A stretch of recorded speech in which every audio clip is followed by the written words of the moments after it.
We want to build muscle, not eat it. Ugh. So raise your hand if you've heard of heart disease, cancer, high blood pressure, high cholesterol, heart disease, any of those things. Raise your hand if you know someone with kwashiorkor. Kwashiorkor. Kwashiorkor is the scientific term for protein deficiency, and we do not have kwashiorkor in this country. We don't have kwashiorkor hospital wards.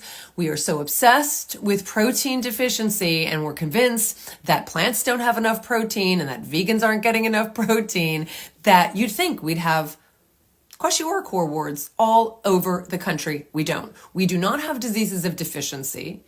We have diseases of excess. So the heart disease, the high cholesterol, the high blood pressure, the cancer, all of the diseases that you are familiar with and you know people with are diseases of excess.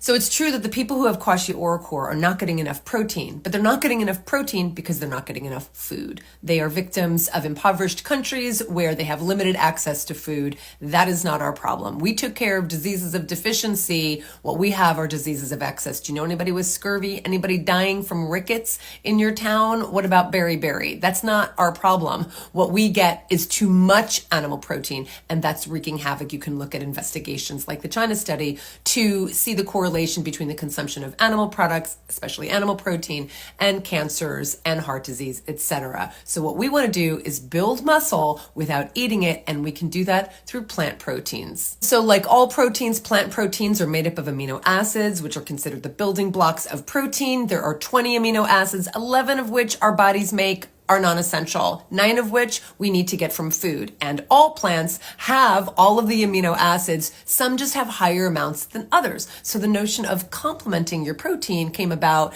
because beans might have higher amounts of one and grains might have a higher amount of another. And so eating them together means you're getting a complete protein. You can eat a variety of good, healthful vegetables, nuts, seeds, grains, beans, lentils, and get all of the amino acids you need. So if you want to complement your protein, just say something nice about it.